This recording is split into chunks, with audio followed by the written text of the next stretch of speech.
and welcome to this week's Wellness Wednesday episode of our Arthritis at Home program. My name is Maya, and I'm the program coordinator at Arthritis Consumer Experts. I am so very happy to be welcoming back Cristina Montoya to our program today. I had the great privilege of interviewing Cristina a couple weeks ago for Motivation Monday, but she had so much great information to share that we were not able to get through it all. So today we will be continuing our conversation and speaking on the topic of vitamins, immune system, and living with autoimmune arthritis. Hence our switch to Wellness Wednesdays with all about being well with autoimmune arthritis.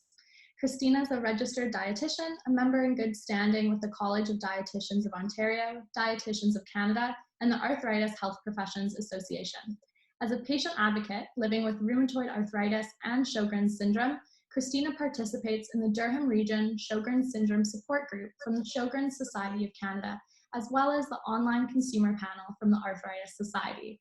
Thank you so much, Cristina, for participating in our program for the second time.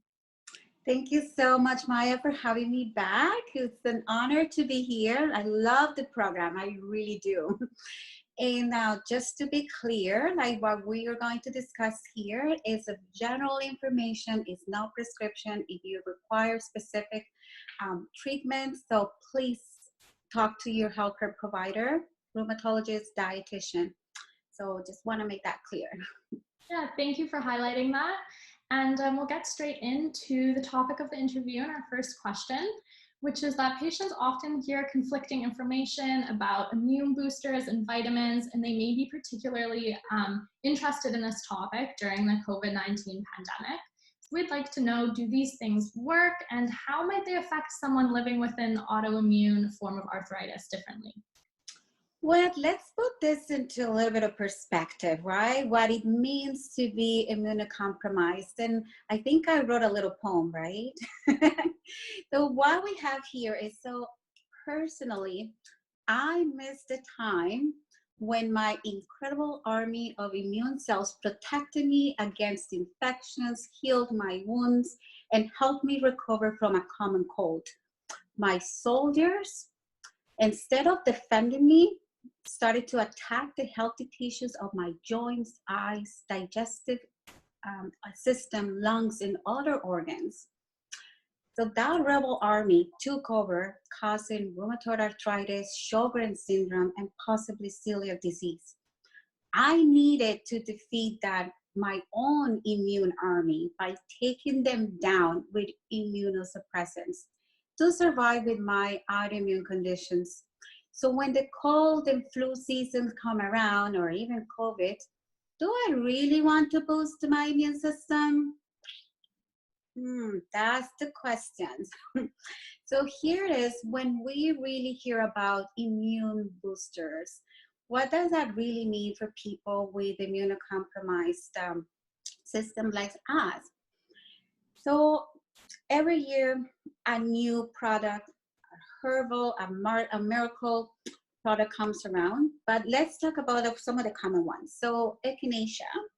So that one, we see it often on the shelves, even in combination with vitamin C and other nutrients. But in particular, echinacea has been used to prevent viral infections, particularly colds. But a control study showed that it really doesn't have that many benefits compared to placebo. Other studies has shown that even if it's used longer than 8 weeks, it could actually overstimulate your immune system. And so it's not really recommended for people with compromised immune systems. So I think you better leave that on the shelf and save your money, all right? Another one is colloidal silver. So that one has gained reputation as an immune booster, but is it really effective or safe? Not so much. The Mayo Clinic said that there's really not enough evidence to say that helps. And also, silver is an element that is not really essential to our bodies. So it could actually lead to toxicity if we consume it for longer periods of times. So what is the point? Don't we already have enough issues to worry about? So leave that on the shelf too. Another one is they call the golden seal, and apparently is effective for in fighting off infections. But there are potential interactions with other medications, and in fact, it could cause like a heart arrhythmias and decrease the white cell blood count, which we already have it low, so we don't even want it lower, right? We want to be very careful with that. So again, you need to speak to your healthcare provider to, one, let them know that you're taking these supplements, right? Even over the counter, beyond vitamin D and all the others, you need to discuss this with your healthcare provider so they can help you navigate any interactions or potential harm that it can cause. So that's for the over-the-counter things, right, that we can find. But what about nutrition? Well, even though our immune system is not very, it's defective, really. But we still need to maintain a good balance of our immune system. So even our medications still work. So one of the things that is very important to discuss in terms of minerals and vitamins, it's the first one is zinc. So zinc is widely recognized in role in building immune system and maintaining the healthy function of the immune system. And it also helps in the development and regeneration of cartilage. It's actually a very important nutrient in people living with some sort of arthritis. But it's not, supplement with zinc is usually not necessary because we can really easily get it from like seafood. If you love oysters, like that's, you go fancy, I don't know these days, but oysters are the best source of zinc. But also other types of seafood or lean meats, legumes, it can have zinc. Some studies have suggested that people with rheumatoid arthritis have some deficiency in zinc, and so is other people with autoimmune conditions such as Crohn's disease, because there's not a good absorption of zinc in the small bowel.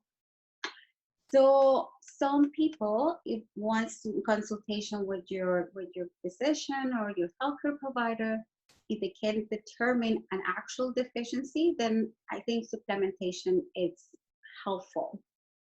Otherwise, if you take large amounts of zinc, like perhaps over 75 milligrams a day for long periods of time, over like 3 months, it can start interfering with other minerals that are essential, like copper, and it can actually have some irreversible effects on your body. So other nutrient or vitamin that is very essential in maintaining immunity, and it's actually believed to be some kind of function of a hormone, right? And it's vitamin D. It's widely studied, but it's still very controversial in terms of, okay, what is the actual role? How vitamin D can help us? But just for in terms of keeping the immune system healthy, it's that vitamin D, the sunshine vitamin, that it's so hard to get here in Canada. Honestly, back home in Colombia, I never heard of deficiency of vitamin D. But there are things that there are some people with inflammatory arthritis, such as lupus, that they have to limit their exposure to sunlight because that could actually cause a flare-up of their condition. So their vitamin D levels tend to be quite low. So also, there are some people taking prednisone, right? Or like that medication that you love to hate, but you need it. But it really affects the absorption of calcium and vitamin D. So if you're living and taking prednisone more than 2.5 milligrams for over 3 months, you may actually require more supplementation, right? So even up to 2,000 international units, and that's recommended for Osteoporosis Canada. So when it comes to vitamin D, you can also, there are certain foods that are rich in vitamin D, such as the egg yolk, right? Salmon, margarine, certain oils, but it's not enough. You definitely probably need some supplementation with vitamin D. Other vitamins that are also important in building, let's say, the healthy or maintaining a healthy immune system. We have the vitamin E, right? That's also can be as an antioxidant. It's usually found in like sunflowers, oils, or nuts and seeds. And technically, you don't want to really overdo this vitamin either, because it can become toxic in the liver if you consume large amounts for a long period of time. So those are the things that you really want to be careful when you're taking on these supplements. And of course, our beloved omega-3s, right? So our omega-3s, they're also like not only lowering our inflammation, but it seems to also have a role in maintaining a good immune system. So taking advantage of those omega-3s, especially from seafood again, like those fatty fish, it's so yummy, and salmon or mackerel, sardines. I'm getting hungry. Yeah. So those are really good nutrients to consider if we still want to continue keeping a healthy immune system. We don't really want to overdo it or overstimulate it, right? Right, absolutely. And it sounds like there are a few things to keep in mind to communicate with your healthcare providers, especially maybe your rheumatologist, about the different like vitamins or supplements you choose to take. And it also sounds like there's a lot of ways that we can save money by leaving some things on the shelf that they're not needed, and that you can just get them in other foods, it sounds like, as well, like zinc in seafood. Exactly. And they also get absorbed better when you eat it from the food, right? Rather than taking a pill. And don't we already take a lot of pills anyway? Yeah, right. Absolutely. So, well, that's all I have for you today. But it's just so fun, like, to just navigate this whole sea of information and misinformation. Exactly. Yeah, there's definitely a lot of misinformation, which is why I'm so happy we were able to cover this topic today, because a lot of people around flu season, cold season, or COVID season are thinking about maybe doing things to boost their immune system. But of course, there's a lot of considerations that need to be taken when you're living with an autoimmune disease. So thank you so much, Cristina, for all of your information. And I believe you're going to be posting a blog post about this soon, right? Yes, so I'll be probably the next couple of days, I'll be posting on the immune boosters. Okay, perfect. Well, we're going to include the link to your website after this interview, as well as the link to our last interview we did with you, which was so much fun as well. And we'd like to thank you again, to thank all of our viewers for watching, and please tune in to our next Arthritis at Home video for Facts Friday. Thank you. Thank you. Thank you, Maya.